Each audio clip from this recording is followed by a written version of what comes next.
karena lab kita setting seperti mini hospital.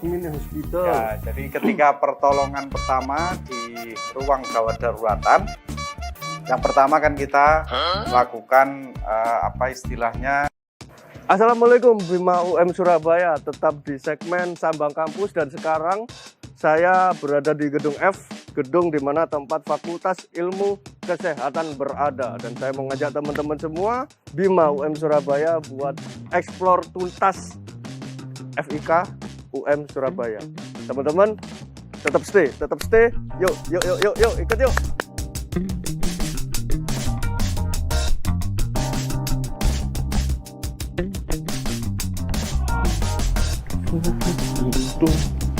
Nah, teman-teman, sekarang saya berada di lobbynya FIK gedung F, dan di sini di belakang ini biasanya jadi ruang diskusinya teman-teman FIK, baik yang mau apa itu namanya praktek atau kerjakan kuliah atau penelitian lainnya. Dan sebenarnya saya ada janji dengan orang nomor 1 di Fakultas Ilmu Kesehatan. Siapakah dia? Yuk teman-teman, yuk ikut saya yuk.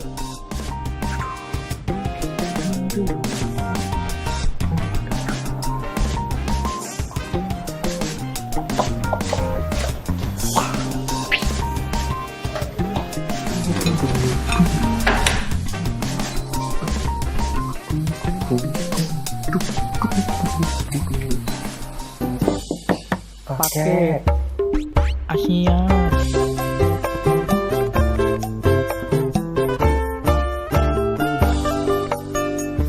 Assalamualaikum, Pak. Assalamualaikum warahmatullahi wabarakatuh. Ya, Terus pundi kabarnya, Bapak? alhamdulillah duduk, Pak? baik, silakan duduk, Mas. Aduh, Bapak. Ada yang bisa dibantu, Mas Rivi? Enggak, Pak. Nah, teman-teman, sekarang saya sedang bersama dekan dari Fakultas Ilmu Kesehatan, Pak Dr. Munzakir, Magister Keperawatan. Nah, Pak, gini Pak, saya mau ngajak teman-teman buat explore di Fakultas Ilmu Kesehatan. Oke. Makanya saya mau minta tolong ke Bapak buat nemenin saya, Pak. Berkenan, Oke. buatan, Pak. Siap. Nah, Pak, untuk ngobrol lebih lanjutnya, sepertinya enak di luar ya, Pak. Oke, monggo. Oke, Pak. Oke, monggo.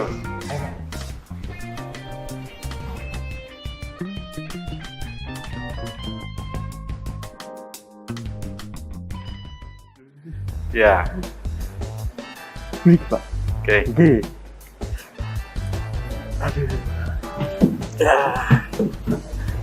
Di sini ruang diskusi ya, Pak? Berarti? Ya, ini ruang untuk diskusi mahasiswa atau mahasiswa sedang ngurus administrasi apa, kita antri bisa nunggu di sini. Coba sebenarnya di Fakultas Ilmu Kesehatan itu ada berapa program di, Pak? Oke, jadi ada 8 program studi. Program studi. Ya, jadi ada yang lama itu ada program studi D3 keperawatan, Oke. D3 analis kesehatan, kemudian program S1 keperawatan, dan program profesi keperawatan. Oke. Dulu ada program D3 kebidanan, tapi sejak tahun 2019 kita tutup, kemudian kita ganti karena izin S1 kebidanan dan profesi bidan sudah turun. Ya. Alhamdulillah.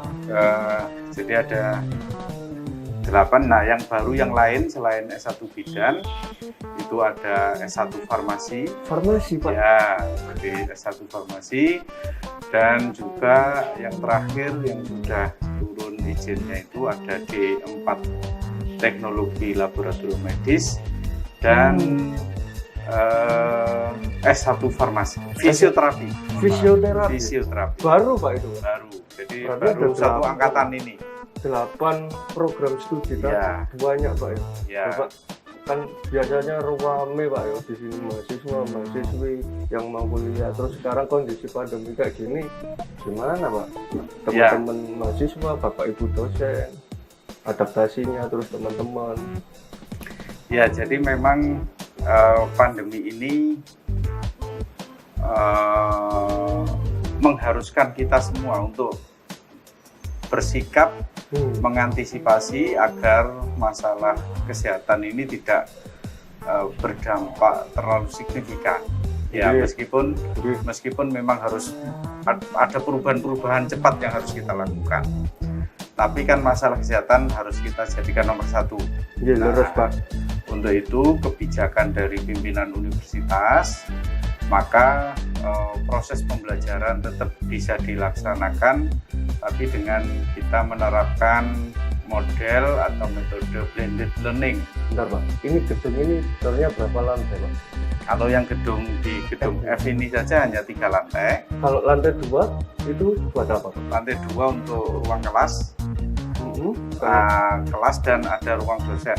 Ruang dosen. Ya, ruang dosen. Kalau yang atas sendiri, Pak? Ruang kelas, semua ruang kelas. Ruang kelas. Ya. Terus katanya ada sih, Pak, teman saya dari analis. Katanya ada lab di sini. Ya, kalau lab itu ada di lantai 4 gedung G.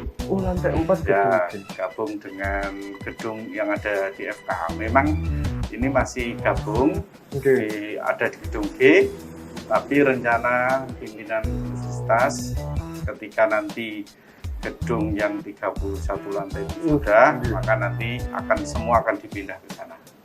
Pak, katanya teman saya itu, Pak, yang analis itu ada fasilitas-fasilitas baru, Pak, di lab gitu, Pak. Oh, saya iya. ingin ke sana. Oke, monggo. Apa, Pak? Monggo kita bisa lihat-lihat Oke, di Pak. sana. Oke. Penasaran. Ya. Oke. Laboratorium Ya. keperawatan dan kebidanan. Ya. Pak, labnya, Pak? Kenapa? Labnya di mana, Pak? Nah, ini di labnya. Ini. Ini labnya 1 lantai ini semua labnya FIK UM Surabaya. Kalau ini loh, Jo. Oh, Wis nangke ini. Pak, ini Juru, Pak, teman saya. oke, Mas Juru. Nah, ini lab dimasuki sama Juru ini lab apa, Pak? Nah, ini lab kegawat daruratan dan kritis. Jadi, mari silakan masuk. Nah, teman-teman, jadi sekarang sedang berada di labnya FIK. Ini lab yang sudah dijelaskan sama Pak Bupati, lab itu. Nah, di sini jadi nanti kita mau eksplor lebih dalam lagi apa aja sih yang ada di dalam ruangan yang 404 ini. Teman-teman tetap ikuti ya. Ya. Ini banyak pasien, Ya, jadi manukin ini, Pak. betul. Ini ada karena lab kita setting seperti mini hospital. Ini hospital. Ya, jadi ketika pertolongan pertama di ruang gawat daruratan, yang pertama kan kita lakukan apa istilahnya pemilahan. Ini kira-kira pasien itu masuk di area mana. Nah, kalau area hijau, nah ini mungkin bisa cukup diobservasi terlebih dahulu. Oh, nah kalau yang jempolnya itu, Pak? Nah, ini adalah alat untuk mengukur saturasi oksigen pasien yang terhubung dalam monitor. Jadi nanti itu langsung ketahuan saturasi oksigen dari pasien berapa, kemudian tekanan darahnya berapa, kecepatan nadinya berapa, semua termonitor di situ. Nah, kalau ranjang yang sebelah sini, Pak? Oke. Kalau ini ada Juru ini juga ruang observasi ya, tapi ini kondisinya sudah area kuning ya, jadi lebih ketat, betul ya. Ada ketat loh, ini sudah pinter ini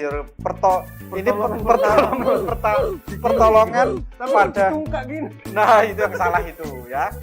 Tapi yang gini tadi benar, Pak, ya? Ya, sama jadi pemberian napas betul. Ini ketika misalnya ada henti jantung atau tidak sadar, nah ditutup, Pak. betul. Jadi di sini ada sudah terpasang semua, ada bantuan untuk oksigen, ini monitor untuk mengetahui bagaimana kondisi pasien. Nah, ini yang penting juga adalah DC shock, decompression ya. Jadi misalnya pasien tidak sadar, maka ini kita diambil ya, kemudian nanti Jadi ini kalau mau diambil seperti ini, nah nanti ditekankan di Dada, Pak. daerah jantung di area dada pasien untuk supaya apa namanya kerja jantungnya berfungsi lagi. Nah, Berapa harga outfit lo? Coba kalau yang di sebelah sini nih, Pak.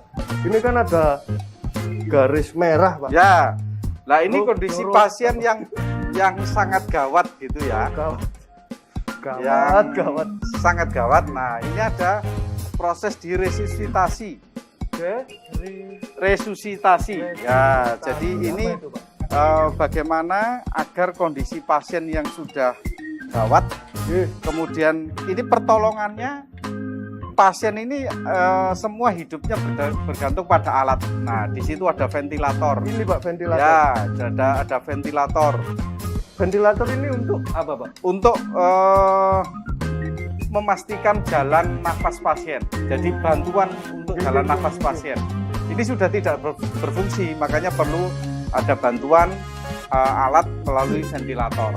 Ya, Bapak, terus kan selain ada ranjang-ranjang ini, Pak, saya lihat itu loh, Pak, di sebelah saya ini tuh kayak ada timbangan badan yang kayaknya beda, Pak. Itu apa, Pak? ya itu timbangan badan yang nanti bisa sekalian mengukur apakah pasien ini, terutama untuk pasien yang masih sehat ya, artinya masih sadar, untuk memastikan menilai apakah pasien tersebut termasuk obesitas. Nah, jadi ini sekaligus bisa mengukur tinggi badan, berat badan dibanding usia. Jadi normalnya kalau usia sekian, tinggi badan sekian, itu berat badannya sekian. Nah, itu bisa diketahui langsung. Ideal atau tidaknya Betul. sudah terdeteksi. Ya. Cuma Nah, ini selain sudah anak obes juga ini. Mas obes Jojo banget. obes ya. Nah, Turun, Pak. Coba selain di ruangan ini, di ruangan sebelah itu ada apa, Pak? oh banyak alat, monggo silakan. Boleh. Jojo, come on. Ya.